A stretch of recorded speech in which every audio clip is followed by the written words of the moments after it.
What's up, guys? It's Roll FIFA Gaming here, and welcome to the second episode of my new mini-series of my top 10 career mode team. This is QPR. They are at number 9. Let's get into the squad report, and I will explain to you the reasons why I did pick QPR to be on my top 10 list.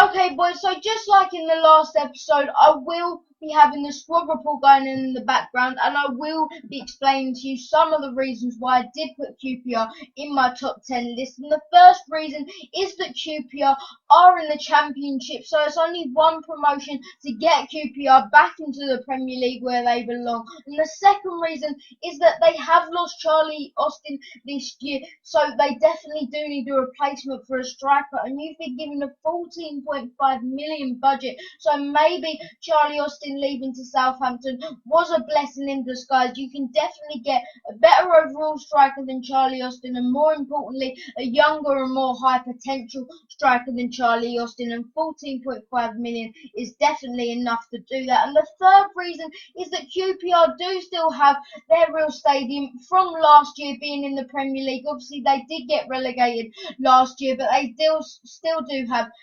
Loftus Road, so that is a cool feature. And the fourth and final reason is that if you did train this young, very capable side up in the first season, they could be a mid-table Premier League team next year. They'll be very capable. It's like getting an extra season to sort of train up your players, get them BPL ready, and then be a very good team and go in on the BPL next year. They can definitely be a very capable team. Okay, boys, so now I am just going to go through some of the key players in the QPR side, and the first man is this man, Leroy Fer.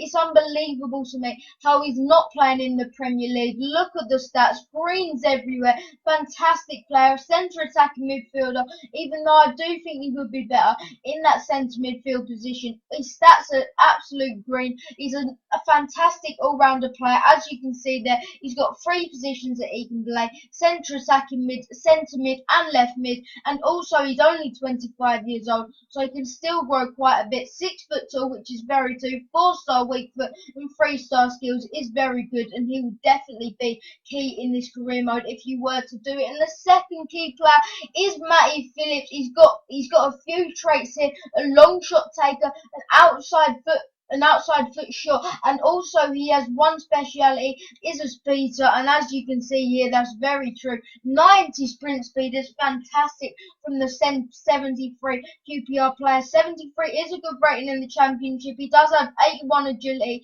He's definitely a Premier League capable player. 75 ball control, 77 crossing, is all in the greens. Fantastic player. He can even finish as well. He's got 80 shot power and 66 finishing, which is not bad for a winger. And as you can see here, it does actually say he can play striker as well. He's quite tall, which is very good at 6 foot tall, and he's only 24 years old, so he'll be very good in the future for you. And he does have 4-star weak foot and 3-star skills, which is not too bad. He'll definitely play a key part in this career mode if you were to do it. And now the next one is the captain, sorry, Nedum Anua. 87 strength and 79 sprint speed for a defender is fantastic. 76 rated, very capable in the Premier League. He's got fantastic defending stats, as you'll see here. He's heading accuracy 74, he's marking 77, and as you'll see here, 78 slide tackle, 76 stand tackle. Just an all-round very good centre back. Standing at 6 foot tall will be very good for you in the Championship, and he'll do wonders in the BPL as well. And the fourth and final, there's 2 more big players in this side. The other one is Andre Fowlin. He did look very good when he first came to QPR, but did pick up a few injury problems. Now he's sitting in the Championship, but this lad is a very good player. He's still got a few more years left in him. He's only 28 years old, and as you can see, most of his stats are all green. Is 74 rated, is very good at this level. And finally, it's Rob Green. Robbo Green used to play for West Ham, used to be a fantastic keeper, but but now he's playing for QPR. But Alex Smithies is the person playing in Go in real life, but he's only 68 rated. You can still get a season out of this guy.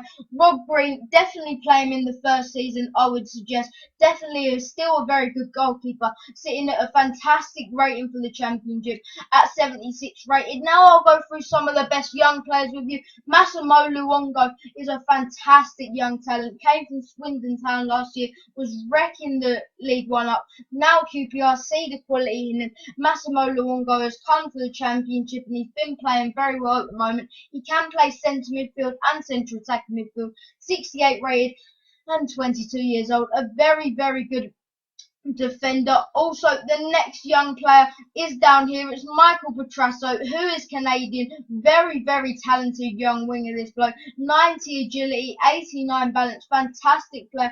Only 19 years old. If you train this guy up at the end of the year, he could be 70 rated and would be a very, very decent good young player for the future. And then the next young player is Connor Washington, only 62 rated, but 82 sprint speed, 83 stamina, and 73 strength. QPR have just signed him from Peterborough for £3 million. He was wrecking up League One. Hopefully he can do the same for you in this career mode. And the fourth and final young player I will be showing you is Robinson. He does have two traits, long throwing and an early cross, a 68 rated left back. Very good green stats here, very good attacking stats for a left back, also very good defending stats. He could be good for you in the future, and he is 21 years old. You've got some fantastic, very well established players and high rated players and young players in this team that can definitely get back into the BPL. Okay, boys, take a look at this. This is where the real fun lies at. 14.5 million transfer budget. If you're not satisfied with the team, the strikers, whatever you're not satisfied with, this is definitely enough to get you some great quality players. And if you did take the 60% bonus they offer you at the start of the career mode, you would have 23.2 million, which is a fantastic, fantastic budget for the Championship. But this is certainly enough on its own to push you into the BPL and get some fantastic players, good starting 11 players that will definitely be good enough for the Premier League next year. Okay, boys, in my opinion, these are the boys that you should be focusing your training on. They're all very good players. Massimo Luongo, for some reason, doesn't have the promising sign above his name, but definitely will get to a high rating if you train him enough. Phillips, fortunately, does have the promising sign above his name, so he can be trained throughout the season. Maybe he'll be in the high 70s at the end of the year if you train him right. And finally, Robinson, if you can get him to maybe early 70s in this first season. He's a very good left back, and maybe you can make him one of England's best in a few years. Let's do the training session, see how the boys do, see if they are the boys that you should be training this year. Unfortunately, no one's grown, but that always seems to happen in the first training session. If you keep on training these boys this year, I'll guarantee that by the end of the year, you'll have some very good players. Okay, boys, so these are the objectives for QPR. You will be expected to win the league title, which is obviously a high demand, but with this team, you can certainly do that, and you can certainly thump every team in the league and get there easily to the Premier League, and you will be expected to reach the round of 32 stage with the Cup, and with the right players and with the right signings, which you do have 45.5 million pounds. So if you can buy some good players with that, you definitely will be able to easily reach both of these targets. Okay, boys, these are the lads I will go in for. Jordi Alba is the first player. You do need these three positions, I do believe, but obviously you can do whatever you want. But I think you should get a centre-back, a centre midfielder, and a striker. Jordi Alba is a good young centre-back from Swansea, 75 rated, 23 years old. I've inquired for him and they've said 5 million. You can definitely get him for cheaper than that. Maybe knock 1 or 2 million off and you'll get a good deal for yourself there. Yannick Vestergaard is the next player, 5.5 million for a 77 rated 22-year-old, who, by the way, boys, is 6'6" and also has 94 strength. This guy is unbelievable. Get him if you can. He's fantastic. You can knock 1 million off of that. Get him for 4.5 million or maybe even 4 million. That would be the best deal ever. Ruben Loftus-Cheek is the next one. He's the Chelsea superstar that everybody's talking about at the moment. The only player that this year's the only player that's really doing well this year for Chelsea, except Willian. Ruben Loftus-Cheek, only a valuation of 775,000. Years only 65 rated, but at 19 years old, you do have some good time to get him and train him into a fantastic young player, and definitely he can be a top player in the future. The next player is only 1 year older than Ruben Loftus-Cheek, but is 10 overall better. James Ward-Prowse for Southampton. I inquired about him. 8 million is a fantastic deal. If you knocked a couple of million off of that, you could get him for 6 to 7 million. That would be a great deal for one of England's best young centre midfielders right now. And the next player is Bruno Zuccolini, a good young talent, good young prospect for Manchester City. 7 million he would cost you. Maybe you could knock a couple of million off that.